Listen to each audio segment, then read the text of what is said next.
Il fait très tôt sur Akhbar al-Blad de Hassan Atlemsan. Bon début de semaine, bonne journée et bienvenue sur votre chaîne préférée. Algérie, le prochain Hirak prendra naissance dans les prisons. À l'approche du sommet arabe, un sommet que les dictateurs au pouvoir en Algérie tiennent à utiliser comme moyen pour faire tourner leur machine, la machine de propagande à leur profit, pour mentir encore au monde entier en faisant croire que l'Algérie est calme et sereine. Je disais qu'à l'approche de ce sommet, voilà que des prisonniers se révoltent et essayent de faire parvenir au monde entier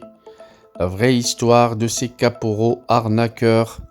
Ces prisonniers entament une grève de la faim contre l'arbitraire pratiqué contre plusieurs détenus politiques en Algérie. Avant d'entamer le sujet dans le détail, je vous rappelle encore une fois ce matin de ne pas oublier de vous abonner à votre chaîne préférée Akhbar al-Blad de Hassan Atlemsan. Et si vous êtes déjà abonné, n'oubliez pas également de cliquer sur la cloche pour être sûr de recevoir à chaque fois qu'il y a du nouveau sur la chaîne, le bip qui vous avise et qui vous invite à y aller pour être toujours les premiers à écouter la nouvelle vidéo, les premiers à suivre chaque live et les premiers à entendre les nouvelles de chaque journée. Bonjour.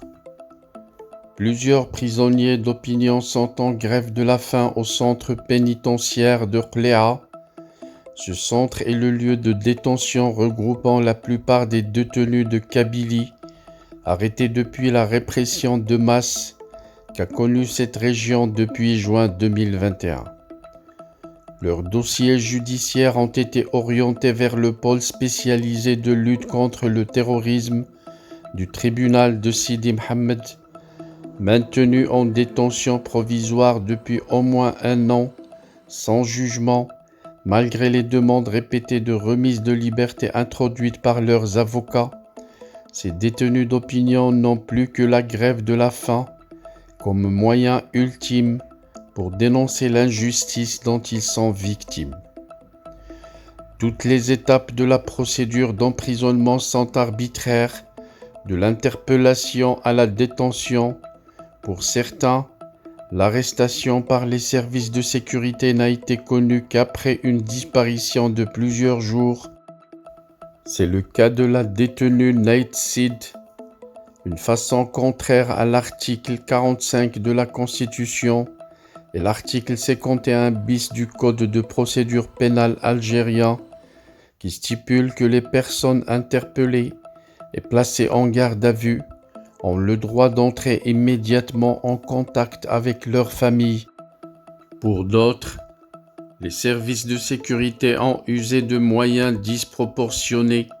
pour les interpeller sur les lieux de leur résidence, dans le but ainsi de marquer les esprits et d'instaurer un climat de terreur dans la tête de ceux qui oseraient déclencher un nouveau Hirak. Après l'interpellation et la garde à vue, dans des conditions quasi illégales, les personnes interpellées sont présentées devant les procureurs de la République,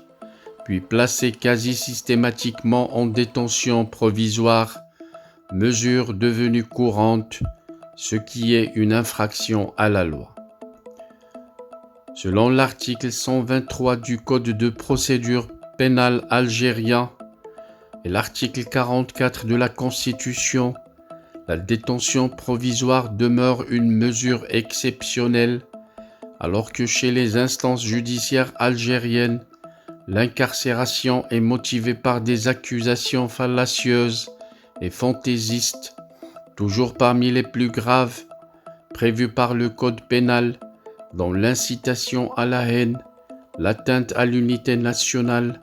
l'appartenance à une organisation terroriste, et ce sans aucun argument sur la nature de ces inculpations. L'accusation d'appartenance au MAC est souvent exhibée, ce mouvement qui a toujours eu des activités politiques pacifiques depuis 2001, a été qualifiée d'organisation terroriste en mai 2021 par le Haut Conseil de sécurité, instance sans compétence de décision et sans aucune preuve sérieuse à ce jour. Plusieurs détenus n'ayant aucun lien avec le MAC sont accusés de façon péremptoire de cette appartenance. Ce sont des militants culturels non partisans comme Abdelnour Abdeslam ou des militants qui ont quitté ce mouvement depuis plusieurs années pour d'autres projets politiques comme Hammo Boumediene et Bouaziz Aït Chbib, ou parfois même des journalistes comme Mohamed Mouloud, qui a eu des contacts à titre professionnel et à des fins justes d'information. Toutes ces aberrations procédurales ne sont pas en reste et sont nombreuses, comme par exemple des requalifications non prises en compte. Des juges ont des fois procédé à la requalification des faits reprochés à certains détenus, de faits criminels à des faits délictuels, et prononcé à leur encontre de non-lieux partiels. C'est le cas parmi d'autres de Abdelnour Abdeslam, Lahlou Bchar, Tahar Amishi, mais au lieu de les renvoyer devant le tribunal correctionnel pour être jugés ou de les remettre en liberté dans l'attente de leur nouveau procès, sachant qu'en application de l'article 125 du Code de procédure pénale algérien, leur détention provisoire ne pouvant excéder 8 mois en raison de la requalification des faits qui leur sont reprochés, ils sont renvoyés délibérément devant la chambre criminelle pour prolonger arbitrairement leur maintien en prison. Autre exemple de l'irrespect de la loi, le principe selon lequel nul ne peut être poursuivi ou puni pénalement à raison des mêmes faits, a été violé notamment dans le cas de Bouaziz Aït Chbib et Houssine Azm, qui ont été relaxés pour accusations criminelles et qui se voient poursuivis pour les mêmes faits dans une autre affaire. En plus de leur détention arbitraire, dans l'irrespect total de la Constitution, du Code de procédure pénale, des chartes et des pactes internationaux ratifiés par l'État algérien, les prisonniers d'opinion doivent subir aussi les conditions carcérales très difficiles des prisons algériennes. Devant cette terrible épreuve qu'endurent des citoyens innocents qui n'ont fait qu'user de leur droit à l'expression, des voix parmi les Algériens se sont levées pour déclencher une solidarité envers eux et surtout envers leurs familles et se mobilisent pour la poursuite sans relâche de la lutte jusqu'à leur libération. À titre d'exemple, je citerai cet appel hier le 18 septembre 2022, fait dans ce sens par le groupe Action Détenus en France. Voilà donc il est fort probable que le prochain Hirak